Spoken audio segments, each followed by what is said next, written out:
shir jaraa'id oo maanta ay ku qabteen hotelka Haldoor ee magaalada Boorama xildhibaanada iyo aqoon-yahan ka soo jeeda deegaanka Xariirada ee degmada Saylac ayaa ka jawaabay hadallo ka soo yeedhay mudane ka tirsan baarlamaanka Soomaaliland oo isagoo shir jaraa'id ku qabtay gudaha magaalada Hargeysa. Xildhibaanada iyo aqoon-yahanka ka soo jeeda deegaanka Xariirada oo dhawaan shaqaaqa ka dhacday deegaankaasi oo ku dhintay hal qof waxay si adag ugu jawaabeen. xildhibaan Cali Aareeyo isagoo maalintii shalay ahayd hadallo nabadgelyada deegaankaasi xiisadda ka taagnayd si horin karta kaga hadlay TV-ga ka howlgala Hargeysa ee Home Cable TV waxaana hadalladoodii ka mid ahaa nin la yiraahdo Cali Sheekh Ibraahim Aareeyo oo waayada 6 bilood u dambeysay shaqo ka dhigtay TV-yada gaaraan Home Cable TV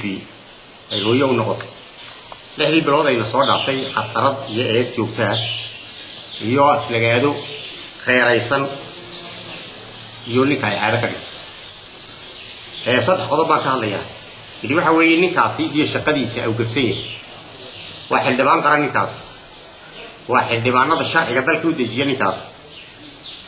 xildhibaanada sharciga ay dejiyeen ee ahaa in food la galo ee madaxweynuhuna uu raaciyay digriitada ee foodkii dadku ku soo baxay waa ninka kaliya diidanayay Saylac kamid ma aha dastuurka qoliyana wali mishaar buu ka qaataa idii la xisaabtami lahayd baa maqan ninkaasi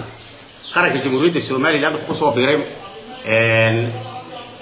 markii xigaal dib loo doortay ee wasiirka uu ka dhigay daahirayaale isagoo jiriba garanayay dadka keenay baan ay bridge ku ka dhigi gaaray shaqadii aniga maxamed xilmiya ka soo qabtay barbu ku faa'iiday Cali Sheekh Ibraahim Aareeyo hadalo in booru kaga faa'iiday laakiin maanta xalay iyo guddimadii uu qoorta ku qaatay dadka uu ka hadlayaa halka uu tuntu ku dhamaanaysa ma garan kara garaadkiisa waa wax uu hidaysa galeeyahay isagu shakhsiyan arrintaas waayo awoowiga mixilagii ahaa waana sanad guuradii 120aad mixilagii ninkii gambad xidhay buu ahaa awoowii buu ahaa ninka uu ku ooyay wuxuu ahaa ugaas xirsi wuxuu awoow yahay maxamed ibraahim ugaaska maanta ciisa halkana waxa joogay waasnuur waxa ka ugaas cabdirashiid waa sanad guuradii 120aad weey concluded 1884 11 December وأمريكا إنجليز كي جذب بورسي كلا قرنيين Soomaali kuma qoran ciise kuma qoran gada bulsi tiriiti ba ku qoran sanduuq asnad ma iyaga aasan mislaan ajuusadu aha war waxaad meesha ku qorayd keensan dhani Saylac iyadoo haya Saylac waxay dad baale cali macallin waa lagu garanayaa markaad soo gashay quljeeda goobta ka soo gashay adoo gulata xilan iyo halkaad ka timid waa la garanayaa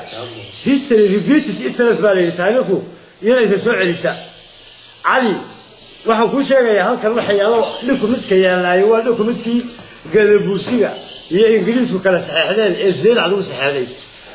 qabiilada Soomaaliland degan ee ingiriisku u yimid afar qabiil bay ahayd saddex heshiis bay la gashay qabiilna heshiis la muuqalin saddexda la gashay gadabuusiga ee saaqiyo warsangeli bay ahayd dulmaantana bad ma lahayn oo qabiilka Kenya hadalka ingiriis buu ahaa halkan waxaan ku hayaa walaaq ugaas nuur baa iyo qonsulkii heerayay Saylac fadhiye Faransiiska waa 25 Maarch Faransiis bay ku qoran tahay 9 qodob ka kooban tahay waa 25 Maarch 1980 waa Saylac Henry baa la yiraahdaa ninka waliga qonsulka halkaas ku qoran yahay ugaasuna halkaas ku qoran yahay 1880 ninka la yiraahdo Cali Macallin waxa weeyaan anagu naga tirsanaa nin riiqul jeeda goobtii buu ka soo galay inanka iyagu ahaa ilaa xamar waan wada joognay annaga Cali naguma cusba si fiican aan u garanaynaa Cali goobtii buu ka soo galay waa in badan baan lahay waa abtigay oo wada deganayn waa in badan baan lahay soo dhaweynay waa in badan baan gabadha ceebteeda dhowreynay imika waxba ma faragelinayno wali ninka ka hadlaynaa waa Cali si kastaba haatee xildhibaan Aareeyo oo kamid ah xildhibaanada 13 ah ee kaga jira golaha baarlamaanka ee Soomaaliland gobolka Awdal ayaa isagu lagu tilmaamaa xubinta kaliya ah ee dadkii soo doortay u hadla qalad iyo saxba Hashim Sheekh Umar Good Somali Sat TV Boorama.